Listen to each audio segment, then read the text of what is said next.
WrestleMania 39 has concluded. Let's talk about night 2.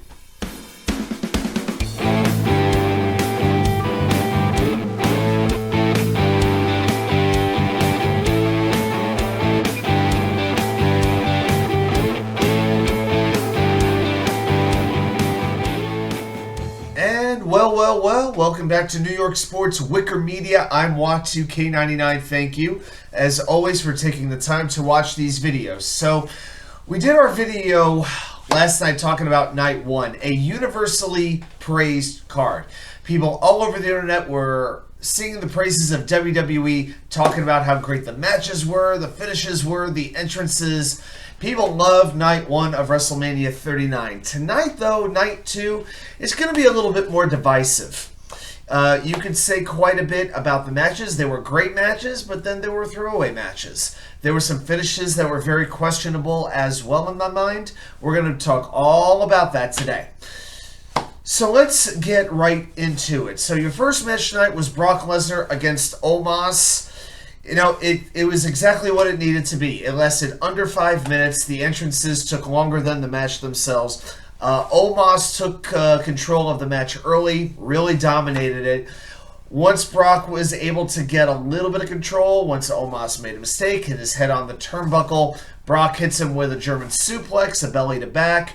You could see, though, that Brock seemed to strain his back on that first one. He was favoring his back on then the second German suplex and the third. Then he tries to get Omos up for the F5. Can't get him up. Omos goes for the big choke slam. Brock gets his way out of it. Maneuvers his way out. Gets Omos on his shoulders in the fireman's carry. Hits the F5. And gets the 1, 2, and the 3. So Brock wins the match. I'm pretty sure that by the time the second match started, he was already on his private plane on his way back to Saskatchewan, Canada. And speaking of that second match, well, that was the Fatal 4-Way, the women's tag team match, the showcase match.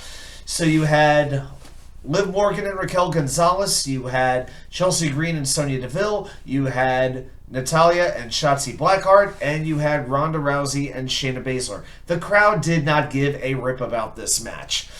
But let's think about why. Ronda and Shayna are viewed as a unit, but they don't really ever team much. One will be in the other person's corner, but they don't wrestle tag team matches all that often. The other three teams are absolute throw-togethers, just a random complete mishmash. There was nothing at stake, nothing was on the line. Why should the fans have cared about this? That's not on the fault of the women, that's on the fault of creative to, you know, if they're going to have like a women's tag team title, then you have to establish tag teams who spend some time together and they get themselves over, they get themselves established. That's not what we had here. So the fans really didn't get into it until Natalya was able to lock a double sharpshooter on both DeVille and Chelseagreen. That was pretty cool. But ultimately, Shayna gets in the ring. And when she did get in the ring, this was weird. She was missing a shoe. Like she had a boot on her left foot, but no boot on her right foot. I was like, is she injured or something like that? Or did a boot break or what in the world happened? But she wasn't walking very easily, so that was just really, really bizarre. But she gets Shotzi alone in the ring, basically lays her out, tags Ronda in for basically her only action of the match, locks in the armbar, Shotzi taps, match over. Must be nice to be Ronda Rousey. That's all I could say. So then the announcer says that Bobby Lashley is coming out. Now Lashley, as we know, was supposed to wrestle Bray Wyatt for WrestleMania. That got scrapped a couple of weeks ago, and instead Lashley was relegated to participate in the Andre the Giant Memorial Battle Royal on SmackDown. Lashley wins the match. So what does he do during WrestleMania? Comes out to the stage wearing a suit, holds up the trophy, plays the music, and fade to black, and I'm waiting on my screen for something to happen, and bang! There's Xavier Woods hosting his Up, Up, Down, Down page about video games, his YouTube about video games. Oh my gosh! And he and his cronies, they're basically doing a preview of the Intercontinental Championship match. I mean, I don't know what the point was of bringing out Bobby Lashley. I don't understand what the point of it was. But anyway, so the Intercontinental title match, and I didn't know this, was sponsored by Mike's Harder Lemonade. Now, A lot of us might have had the regular hard version of Mike's Lemonade. It's not that hard to begin with, first of all. So I don't know what the harder one is like. I don't plan on trying it anytime soon. But all I can say, could you imagine back in the day if Stone Cold Steve Austin was booked in a Mike's Harder Lemonade match? You know, he wins the match afterwards. He's like chugging 2 bottles of Mike's Hard, maybe 1 lemon flavor, 1 raspberry flavor. I don't know. It's a little bit hard to envision, isn't it? So you got the Intercontinental Championship match. You've got Sheamus, you've got Drew McIntyre, and you've got the champion Gunther, who gets introduced by Imperium, by Giovanni Vinci and Ludwig Kaiser, who does the narration. Kaiser, by the way, has an amazing announcer voice. He knows how to project his voice. It's got a sound to it. Oh, man, those introductions, man, he makes him feel like a big fight. It really, really does. But because all 3 of these guys hit so hard, it makes sense for Mike's Harder Lemonade, I guess, to be a sponsor. What didn't make sense for me was Titus O'Neil to be on commentary again, basically yelling throughout the match. You know, so like, call the police, call the police. He just did not know when to be quiet. And Titus is a great guy, very charitable. He's a very good ambassador for the brand. I don't need to hear him on commentary anymore. So the crowd starts to really get in it when the chops are going on. Now, I have seen some chop-heavy matches in my life, especially being a Ring of Honor fan. I've seen Samoa Joe against Kenta Kobashi. I've watched a lot of Roderick Strong matches. Of course, I've watched Ric Flair matches. But this was another level. I mean, the sound of each chop, everybody's chops were just absolutely vicious. Everybody's chest looked like hamburger meat. It's unbelievable. I mean, Gunther would chop Sheamus, then he turned his attention to Drew. But the crowd really started to get into it when Sheamus started doing the 10 beats of the bow. When he has his opponent bent backwards over the ropes and delivers the forearms to their chest. Well, this time it was a little different. He had Gunther, so he would do a forearm, then Drew would do a chop. And they alternated. Forearm, chop, forearm, chop. And so he does that on Gunther. So they do that on Gunther, but then he gets Drew, and he starts to hit Drew with it. I think he got to 27 or 28 forearm shots. I mean, the crowd went nuts. You could tell they wanted Sheamus to win. Sheamus has made no secret about the one title he wants the most. That's the Intercontinental Championship. The fans know it. The fans believe it. The fans want it. So Sheamus does hit the Irish Curse backbreaker, which is basically his version of the Razor's Edge. Gets a 2 count on that. Puts Gunther then into a Texas Cloverleaf. Then Drew comes in with a chinlock on Sheamus, so you have like a double submission situation going on. It gets broken up, but Sheamus still has the energy. Gets a brogue knee on both. Then he delivers the brogue kick to Gunther.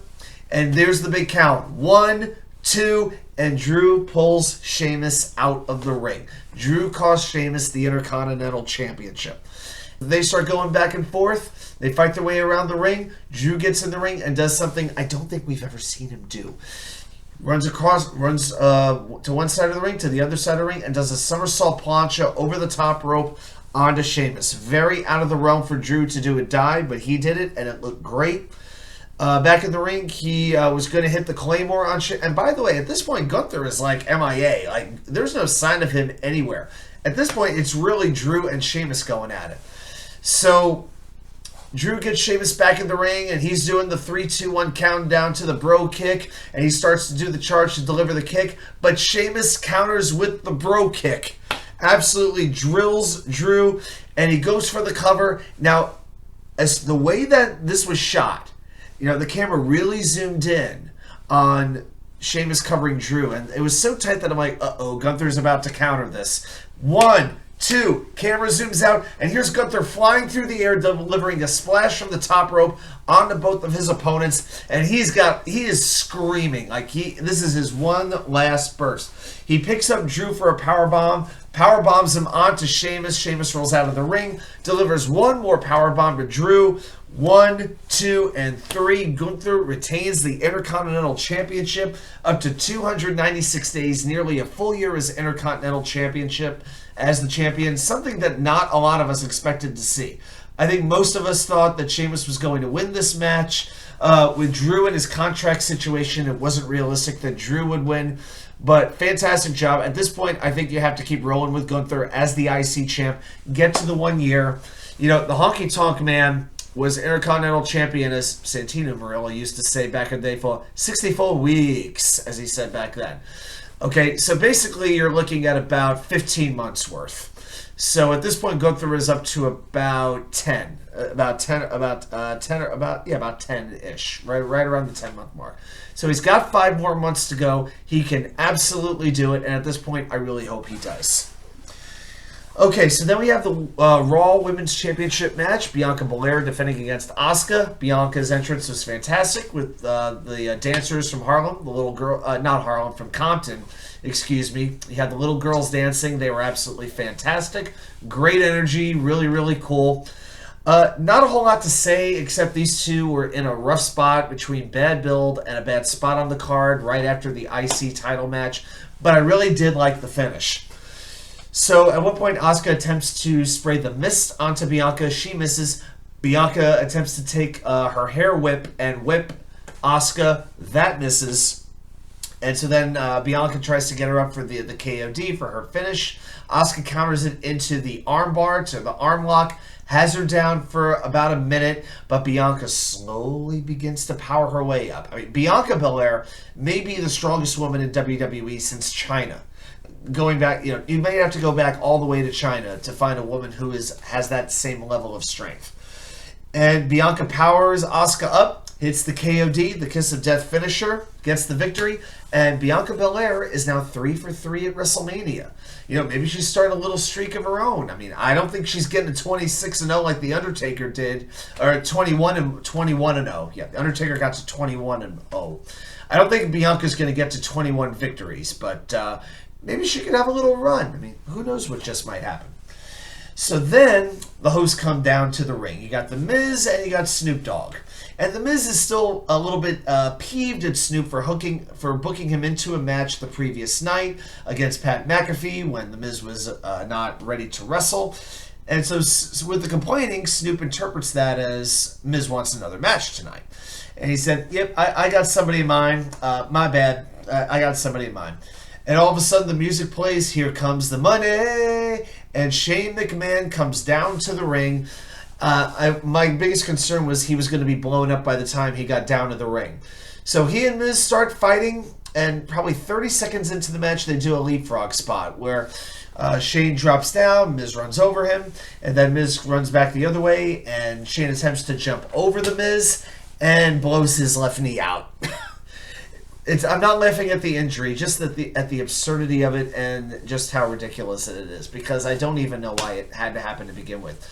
This could have been a disaster, but Snoop gets into the ring and punches The Miz twice, knocks him out, and delivers maybe the ugliest people's elbow I have ever seen in my life. It's like, we couldn't get The Rock, so let's get Snoop Dogg to deliver the people's elbow. So good on Snoop to save that segment, did what he could with it.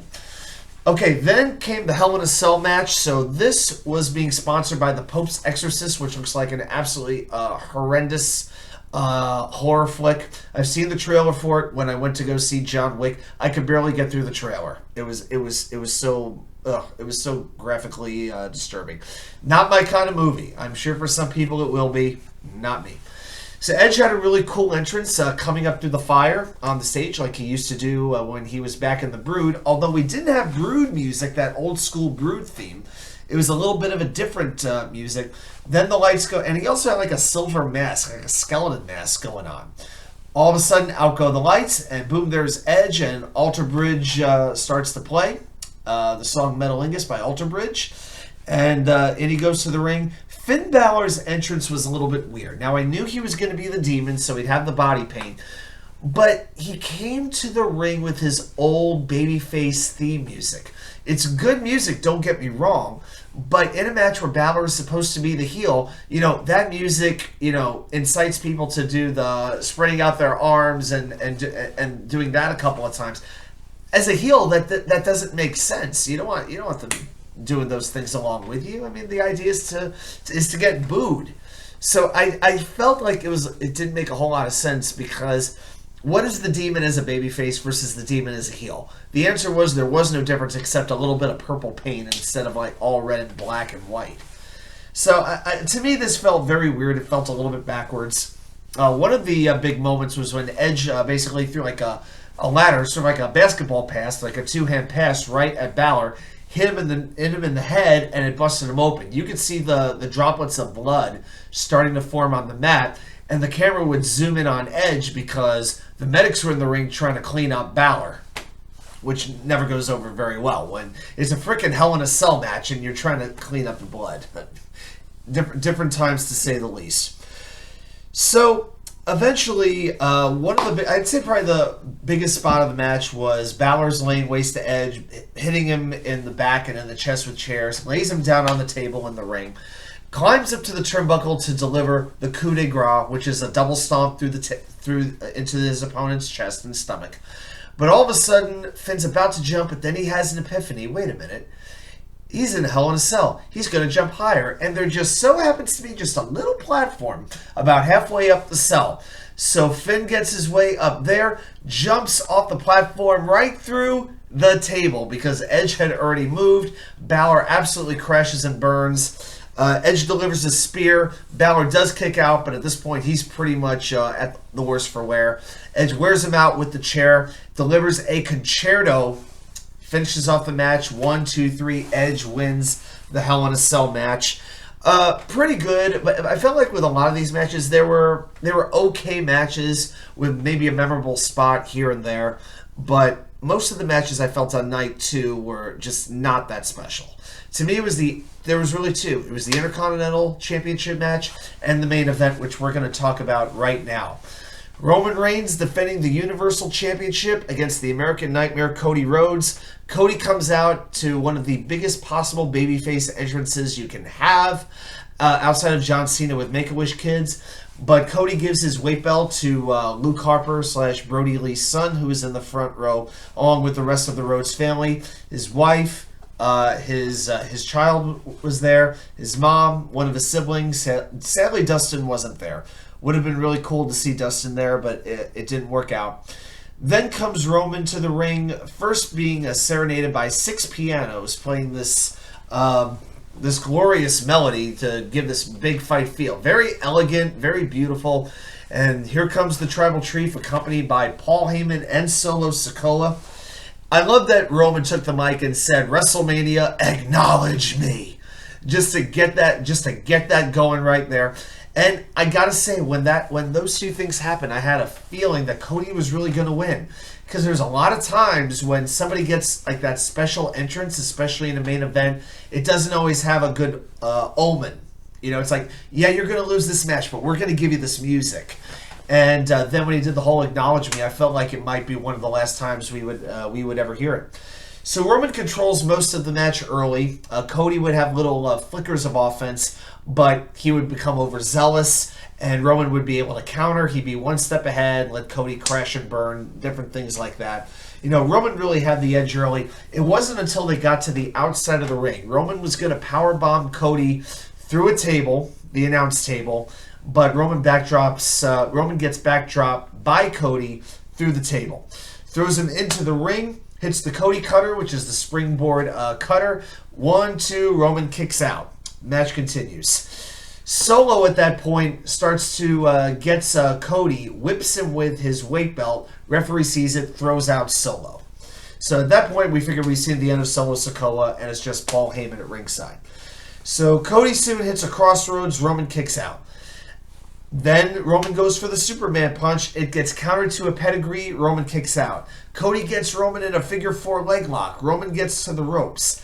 I felt like it was too early for these pin attempts. I never felt that with these near falls that it was going to be a victory that early. I felt like the match wasn't really in a position to end until Roman hit his first spear. And shortly after that, Cody's up on the turnbuckles. Roman charges him. Cody jumps over him, goes into the ropes, but Roman's waiting on the other side, comes back with a spear, knocks the wind out of Cody. 1, 2, kick out. So then Roman does something we haven't seen him do in a while. He locks on the guillotine, the front face lock. Cody's going down. He starts to recover. Then Roman grapevines his legs, wraps his legs around Cody's torso to really wear him down. And at that point, it looks like it might be over, but Cody starts to... sneak his head right through Roman's arm. Like, Cody's head just starts to pop right up. The resilience is pretty fantastic. He gets loose. Cody attempts to deliver a kick to Roman, but he kicks the referee. Out he goes, and at that point, you knew, okay, here comes the interference. And it was the Usos coming to the ring. They delivered the 1D to Cody, and then in comes Sami Zayn and Kevin Owens, the new tag team champions. They get rid of the Usos, and all of a sudden, up in the ring, you got Kevin and Sami on one side, Roman on the other side. Score to settle here. So Roman starts the charge. Kevin stops him, hits him with a stunner, puts him into the corner. Sami hits the Aluva kick, and then Cody makes the cover. Ref is coming over with a slow count. 1, 2, and Roman just gets the shoulder up. But it really felt like Roman had been worn out by that. You didn't know how much he had left in the tank at this point. Oh my gosh, the emotion and the drama at this point, it was pretty awesome. So they start to go back and forth, but Cody's got the edge. He's hitting those quick punches like his father, like Dusty Rhodes used to do. The quick punches, he does the rolling up of the hands, then delivers the bionic elbow, goes down to his back like his brother does, and delivers that stiff right hand. Gets Roman in position, bends him backwards, and hits a crossroads. But he holds on to it. One's not enough to take down Roman Reigns. This is like WrestleMania last year, when it took multiple crossroads to take down Seth Rollins. Cody hits a second crossroads. And I'm thinking there's got to be a third coming up. But at that point, Paul Heyman jumps on the apron. And Cody has him in position, has Roman in position for the third crossroads, but he sees Heyman, and Reigns starts to maneuver his way back towards the turnbuckle. And I'm like, uh-oh, something ain't good here. All of a sudden, out comes somebody in a hoodie. It's Solo Sikoa, who has made his way back in, drills Sami in the throat with the Samoan spike. That staggers Cody. Roman comes off the rope, drills him with the spear. 1, 2, 3, and still, Universal Champion Roman Reigns. This is going to be a very hotly debated finish on social media, all over the internet wrestling community, fans everywhere. You know, should this have been the time when they took the title off of Roman? And you can absolutely make the case that it is. I wonder if this is, at this point, they want to get Roman to that 1,000-day mark. I really wonder if that's what they want to do. I mean, remember, they didn't put the title on Sami when everybody seemed to want that to happen. A whole lot of people. It wasn't the right time. But there is a thing, especially with Cody, because Cody is somebody you can really build the brand around. As much as I love Sami, they're more likely to do it with Cody than they are with Sami. And if you wait too long, it could backfire. So here's what I think. I think they're going to try to get Roman to 1,000 days, which is about another 2 months left to go. So at that point, you've got Money in the Bank in London, and then you've got SummerSlam in Detroit. I could see Roman dropping the title at one of those two events. But I think the biggest issue I have with the people complaining, from what I've seen, and even from podcasters who I even listen to, one guy that I know who I've communicated with called it a dog shit ending because of the outside interference. To me, if Roman wins this match clean, well, then there's no point in ever having another match against Cody, because what is there left to prove? But it took interference from the entire bloodline for this to go down the way that it did. So Cody was in a position to win this match. You really wonder if the fans are going to still remain with him, if they're still going to put all their support behind him. It's going to be a very, very interesting spring and summer in WWE and where everything goes from here.